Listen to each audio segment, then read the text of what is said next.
We're coming up on a full moon in Scorpio at 22 degrees. It's 2025. We're in the season of the sun moving through Taurus. Taurus energy has been a bit muted in some ways, in the sense that the polar opposite of Taurus is Scorpio. And Black Moon Lilith, which is an experience of the dark side of the moon, it's an experience of our fears, conscious and unconscious fears, has also been in Scorpio. So fears have been coming up for the collective whole more than usual in the month of May this year. Scorpionic energy, which is the opposite of Taurus energy, is about scarcity. It's about savings. It's about the intensity of life being born, the intensity of death happening, and the intensity of all the unknown that happens in between.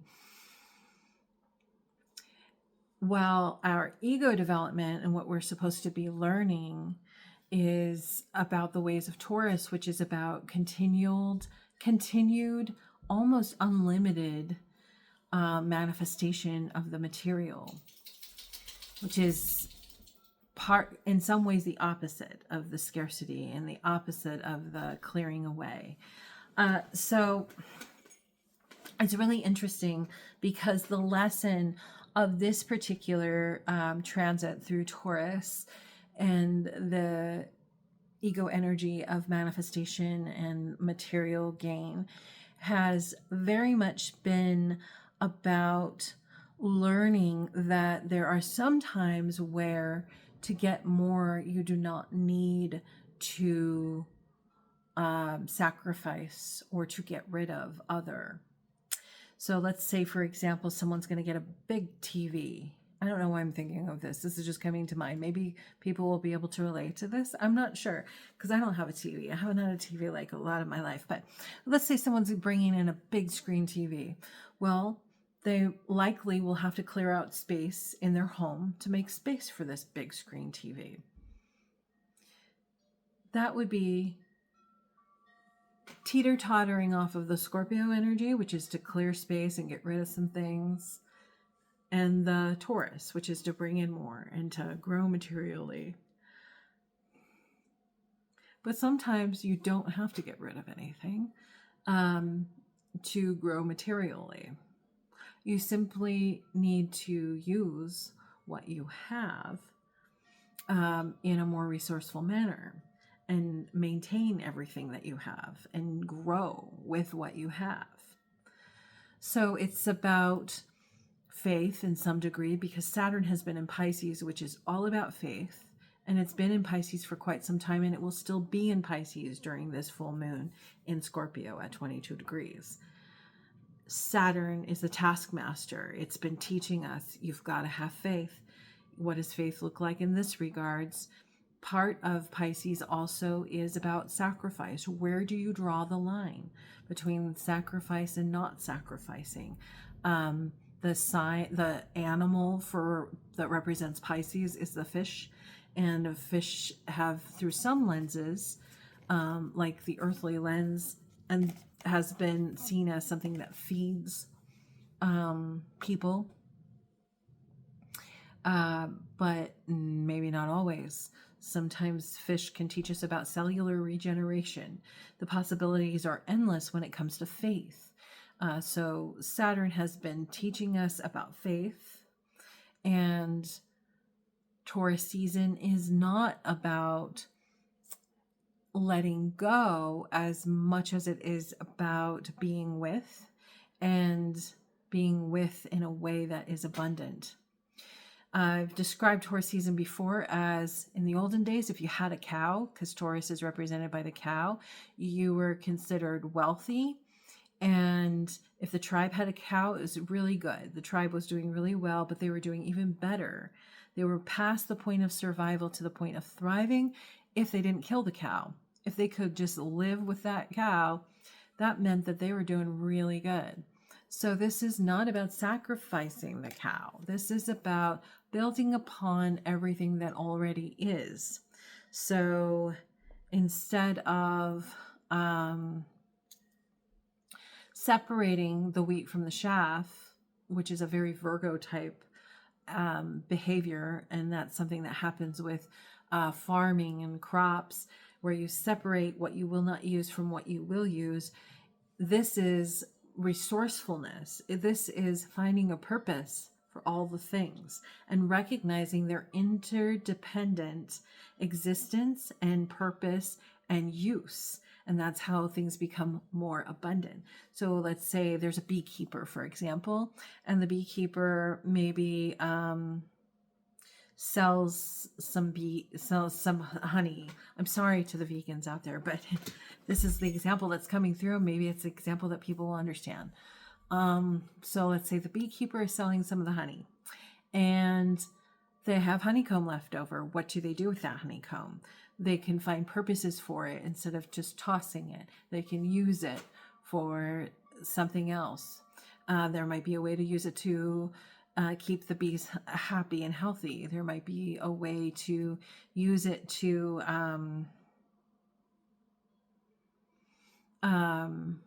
whatever, candle wax, etc.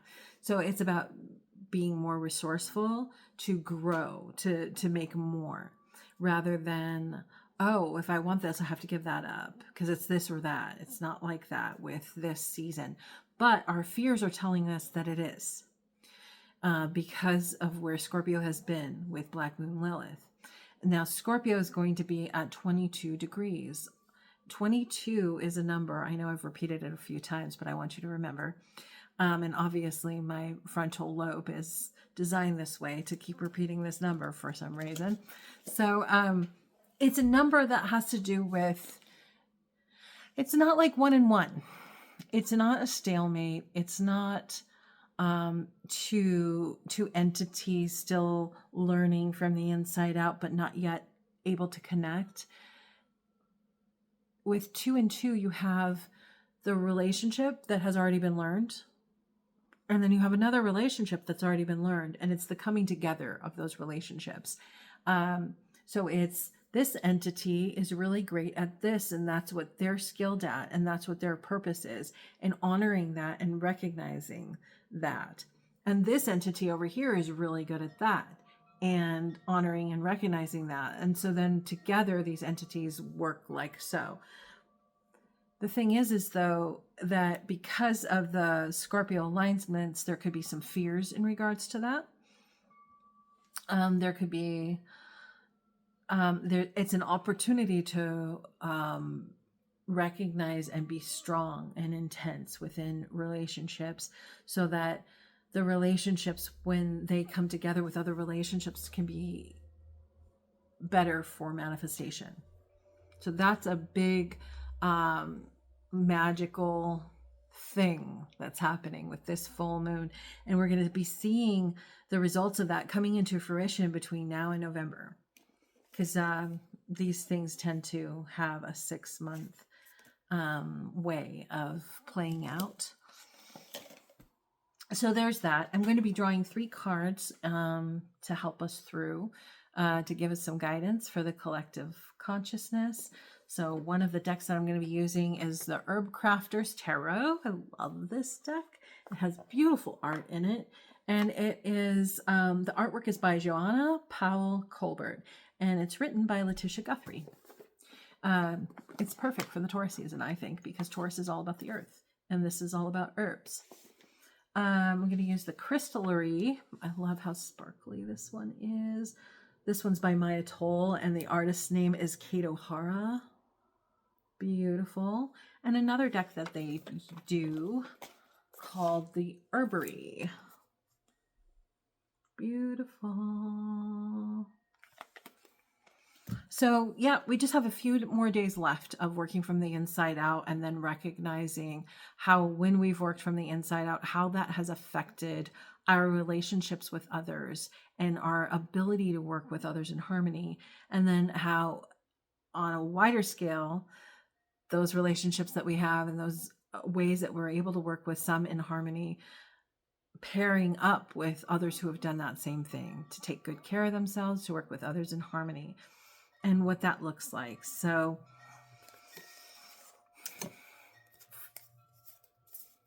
as I'm shuffling the deck, I'm just going to let you know also, after this full moon, we're going to have some changes that are going to come up that are going to feel really good. For example, Saturn has been in Pisces, so it's been all about learning about our faith and practicing our faith. Saturn makes us a master at things. And once we become a master at that, it's going to be time to start acting instinctually and having faith in the universe that all will be as it's meant to be, and being willing to play the fool. And, you know, the number of mistakes we make when we're instinctual is even or greater to the number of successes. And it might not show up as like 1 + 1 = 2. It could show up as going through the no's before you get to the yeses. But after this full moon, that energy is going to shift with Saturn from Pisces energy to Aries energy. I think it's going to feel really good. We're in the year of the snake right now, and people are shedding a lot. And some people are shedding things like their homes and all their belongings. But, you know, if you're doing that during this Taurus season, you're going to be making money off of letting go of those things, or some type of growth. And you're going to be moving into a space that's like you're getting so much more. Some people are shedding belief systems that no longer serve them. So it could be a simple belief system like plant where you grow where you're planted. Well, not everything grows where it's planted. Some things move in the wind and they grow where the wind takes them. Some things need a specific type of soil, and it's in our benefit to know. So there's just certain belief systems that really affect us, and some people will be shedding those belief systems for belief systems that better serve their purpose on this planet. So the first card I got is the Ace of Air, in some decks known as the Ace of Swords, but in this deck it's the Ace of Air. That's very earthly, and it's yarrow. Backwards, the word looks like worry, so I feel like I'm supposed to speak to that. There's a lot that's happening on this planet that wants us to be in fear and wants us to worry. Does it want us to, or is it just that our scorpionic, survival-based, ancient part of our brain makes us give more attention to the things that seem like they're emergencies so that we can ensure our survival, and we are programmed that way? Well, during this time of worry, yarrow is beautiful. Yarrow is an herb that people have been known to put on their bed. They've been known to tie it on their headboard when they're in relationship, to keep things honest, faithful, and true and honorable between partners and partnership. Also to keep safety, to prevent the plague. So, oh, how interesting.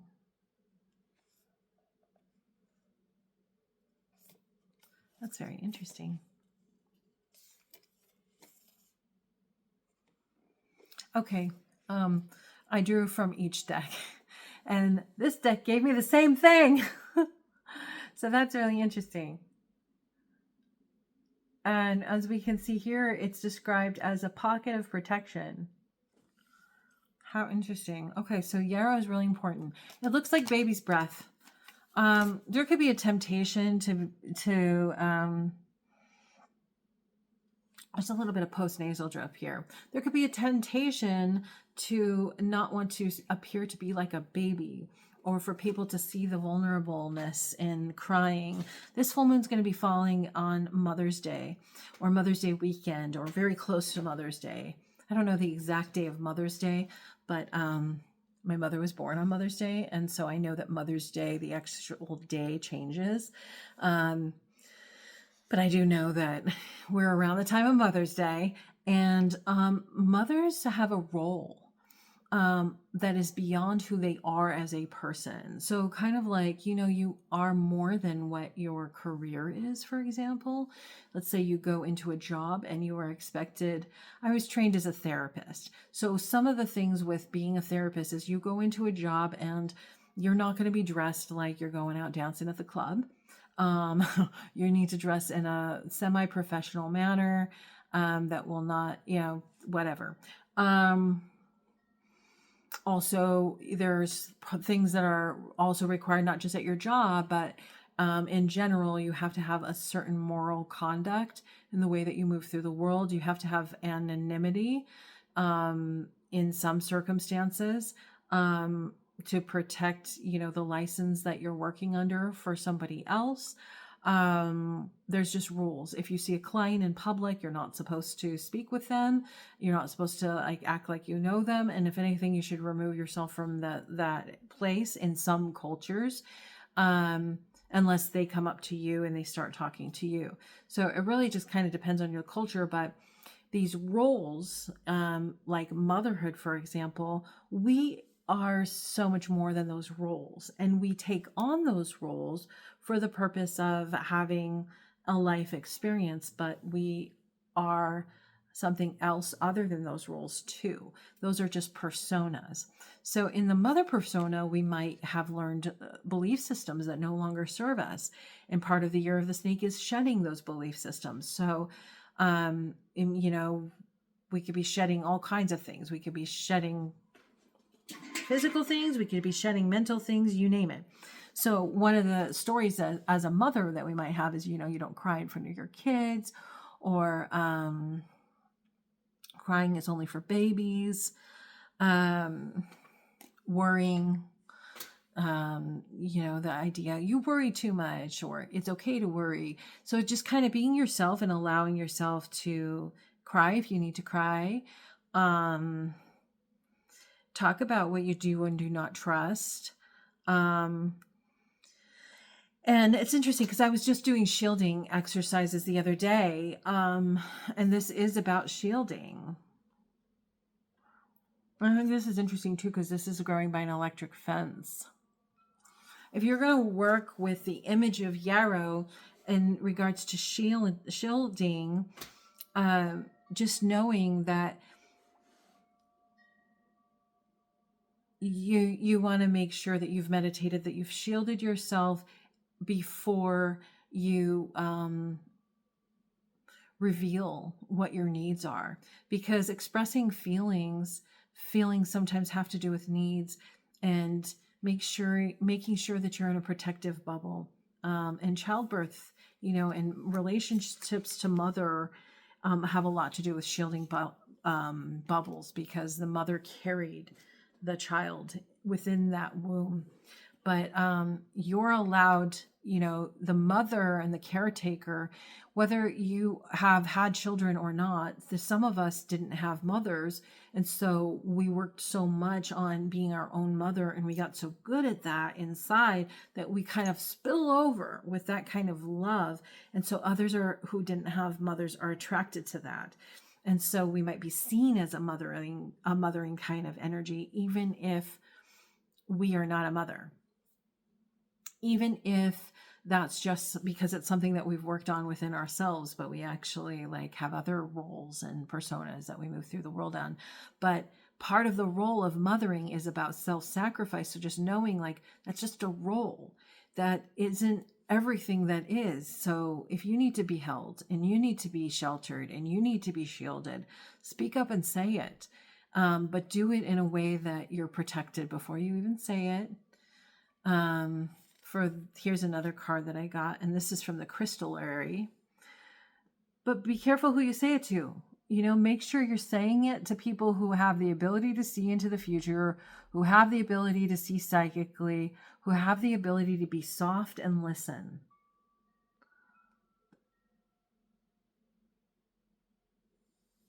Not everyone has the ability to be soft and listen.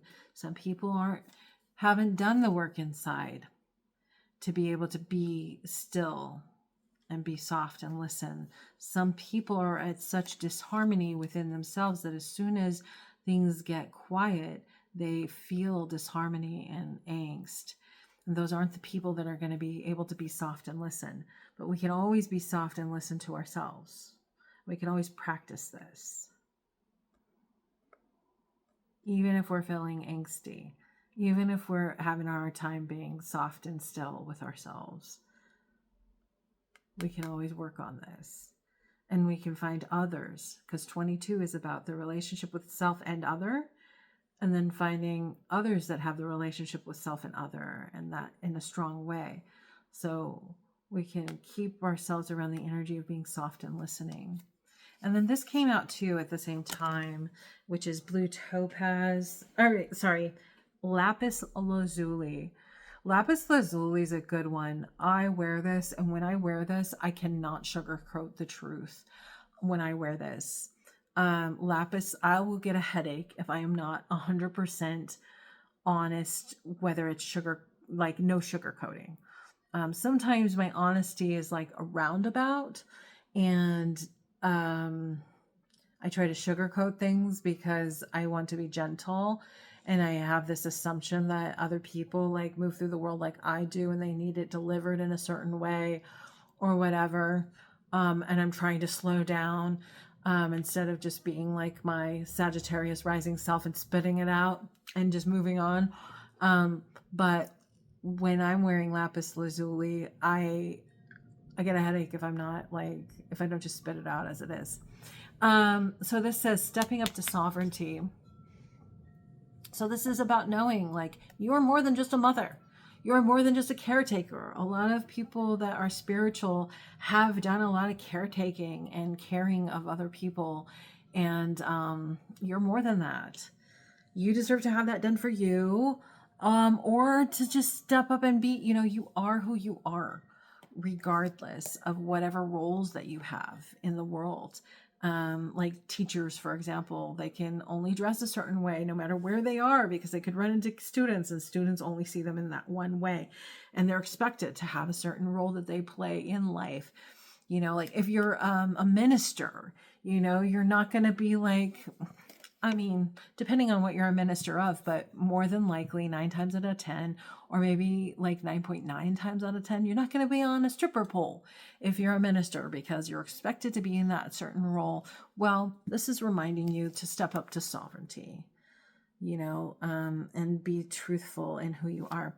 So let's go ahead and read what they have to say about these definitions, because this is super exciting, because right now we're still in that Pisces Saturn time. So it's still about faith and spirituality. But we're going to be moving into where it's time to take action after this full moon. Like a week after this full moon, we're going to have all that time that we spent building up like our spirituality. It's going to be harnessed into playing the fool and being purely instinctual. When it comes to what will be tested on, how well are you able to be instinctual? And this is the year of the snake. So it's like about how adaptable are you, how willing, how good are you at like, it's not about how good you are, but you are going to have to shed, whether that's shedding your personal belongings or whether it's shedding belief systems. Or for me, it's very much this week. I'm looking up the definition here. For me, this week, this month, it's been about recognizing, I have a Scorpio North Node, and Scorpio is the opposite of Taurus. And so this month we're in this teeter-totter Scorpionic and Taurus energy. And air. And I'm good at being resourceful. I'm good at finding things for free. I'm good at working with less. But I do have a tendency, having moved 67 times, to believe that loss comes with gain, and that to gain and to manifest and to make things better, we have to sacrifice other things and give up other things. And so what I'm really trying to embrace for myself in my story is that sometimes it's about being more resourceful with what you have and not giving it up.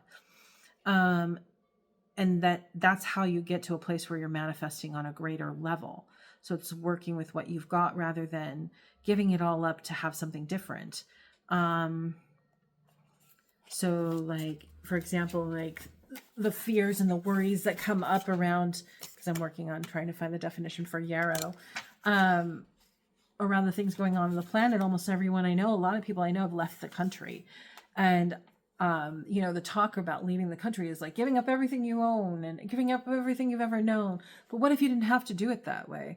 What if you are simply, what if you want to have 2 places or 2 homes? What if not everybody has to give up everything. You don't always have to give up everything to have more. Sometimes you can simply be like, oh, you're in your lane and you're really good at that. And that entity is really good at that. And I'm more like this in this way, and I'm really good at that. But it doesn't mean that they have to go separate ways. It means that you have more areas that you can cover, that you can grow in when you come together in strong relations. So here we go. Aces 40. This is the Ace of Swords in some decks, but in this deck, it's the Ace of Air. Beginning. Aces represent the beginning. Yarrow. Don't fence me in. Discernment is necessary for survival. Know your wounds and identify your medicine. A wild bramble grows along a barbed wire fence in front of a dry field with mountains in the distance. A hummingbird lands on a leafless, thorn-laden stem. Several sword-like yarrow plants fill the base of the thicket. The feathery leaves bend with a warm summer breeze, and the crisp white flowers reach beyond the boundary. The first seeds of a new idea can be found just outside of your front door. Take a fresh look at the ancient calling from spirit. Though it is a common weed, yarrow often goes unnoticed. Inspiration is close, yet you may have overlooked it as ordinary or not valuable enough. Use discernment and reasoning to see clearly. It is important to positively identify yarrow because its lookalikes can be deadly. Yeah, that's so true. Don't go out trying to pick up stuff that looks like this. Make sure you know what you're doing. Set feelings aside and follow the truth. Start with what you already know and seek visions from your ancestors. So yeah, that's like going within to find your truth. And part of your truth and your karmic journey does have to do with patterns of ancestry. Unless you're consciously working to dismantle some of those or break some of those chains. So the Latin name for yarrow comes from the myth of Achilles. Read his birth story, then journal the question, what is my Achilles heel? How is it keeping me from my destiny? Cultivate discernment by learning to identify yarrow and its lookalikes. Craft a powder of dried yarrow leaves to stop bleeding. Use it in magical practice to heal wounds that cut to the bone. Yarrow used to also be used to help protect against pandemics and plagues and things like that. It's good for respiratory health. So that's yarrow. That's one definition of yarrow from one book. And let's see, we've got another definition of yarrow, other than the definition I've given you for my own intuiting. But let's see what this author has to say about their yarrow. So this is my atoll now. In older times, yarrow traveled with warriors, while her official job was staunching wounds. Again, healing of wounds. Both of them talked about that. Keeping the insides in and the outsides out. Her presence brought bravery to the soldiers she kissed. Today, she has the same task. Yarrow assists you in keeping your boundaries, whether physical, emotional, or spiritual. She creates personal pockets of protection so you can slow down, gather your strength, and find your courage. Yarrow reminds you that boundaries are not just for keeping the outside from coming in, but also for keeping yourself from leaking out, letting thoughts and emotions run rampant in the world. Yarrow will create a bubble of protection, a bit of sacred space within which you can regroup, regenerate, and recreate yourself. So yeah, on this Mother's Day weekend, whether you're a mom or not, you can still celebrate the mother that is within yourself, because we all have a mother and a father inside of ourselves, or a parent within ourselves. taking the gender out of it. And what the role means is it means caretaking. So celebrating your ability to have taken good care of yourself throughout your lifetime is necessary. Creating a bubble of honoring and protecting the self. And I would say, like, let yourself cry if you need to, like, do it. And this is the beginning of recognizing the people who are in good relationship with themselves and able to be with themselves are able to be with another as well as they're able to be with themselves. And then those two, you get those type of people that are good with being with themselves, and then you get them with others who are good with being with themselves, and then you have a group of people who are interconnected. And interconnectedness is the theme for this year, aside from the shedding with the year of the snake. The interconnectedness is the theme for the next 200 and some odd years, the next couple centuries, with Aquarius having moved into Pluto. It's the karma we're about to learn about is just because they do it a little bit different over there, or just because they're good at something else over there that those people might not be as good at, doesn't mean that it's one or the other. It's how they work together.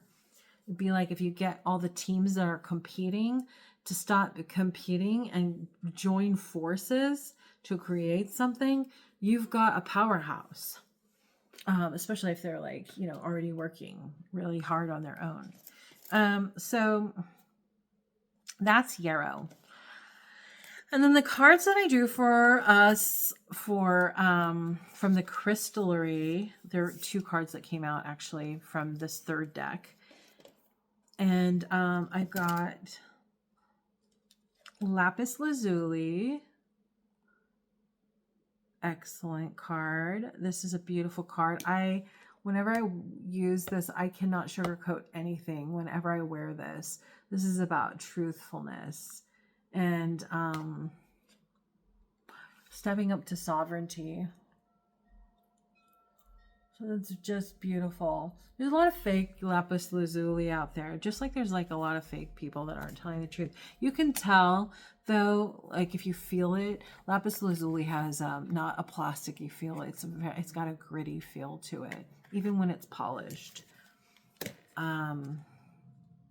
Lapis lazuli. Let's see what they have to say. So we know that it has to do with the throat chakra because it's a beautiful blue. Sovereignty has always been about relationships. There we are again. We're at 22, the 22 moon in Scorpio on Mother's Day. And it's about not just a relationship to self, but it's the relationship to others.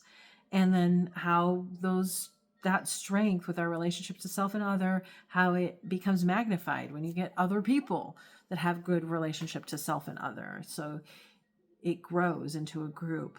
Sovereignty has always been about relationship. Lapis lazuli reminds pharaohs and empresses, so royalty, that they ruled in accord with spiraling heavens and the turnings of time. Lapis will lengthen your spine and help you find your voice. She expects your actions to match regal bearing. Lapis reminds you that no matter who you are a caretaker of yourself. Yep, that's just what I was saying. Of those around you also, and of the earth. You are sovereign in connection with the realm of spirit. Lapis lazuli will be your rod and your mantle, but only you can find the inner fortitude to rise to the relationship that she helps you embody. So yeah, no matter who you are, you're a caretaker of yourself. It's oftentimes of others and the earth.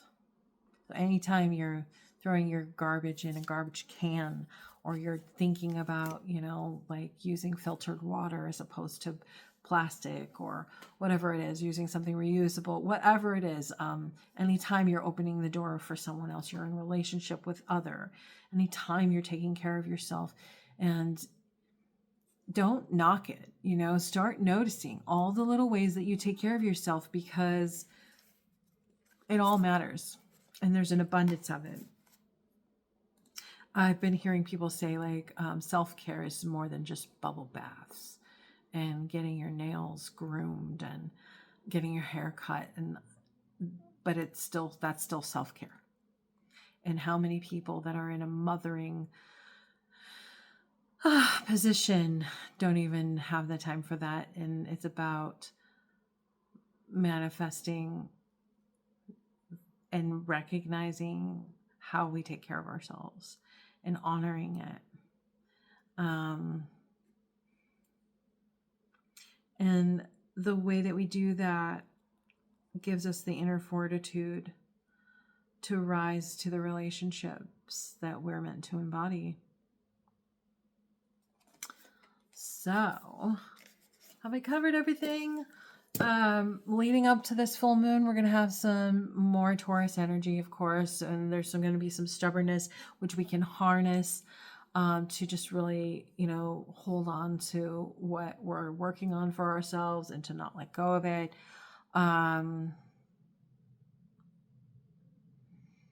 After this, there's a lot of worry and a lot of fear, and it's okay to be worried and to be afraid. And make sure that when you're worried and afraid that you're being still with stillness. Be soft. Be with those who can be soft and listen.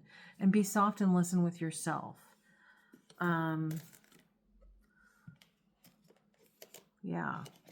All right. Enjoy this 22-degree full moon in Scorpio and the beginnings of interconnectedness in relationships. For those who work from the inside out, knowing our feelings helps us express our needs, and both are valuable. Mothers, the mother archetype, whether we're an actual physical mother or whether we're simply a caretaker of ourselves and things around us, the archetype that is the energy of now is very much a self-sacrificing, and that needs to stop.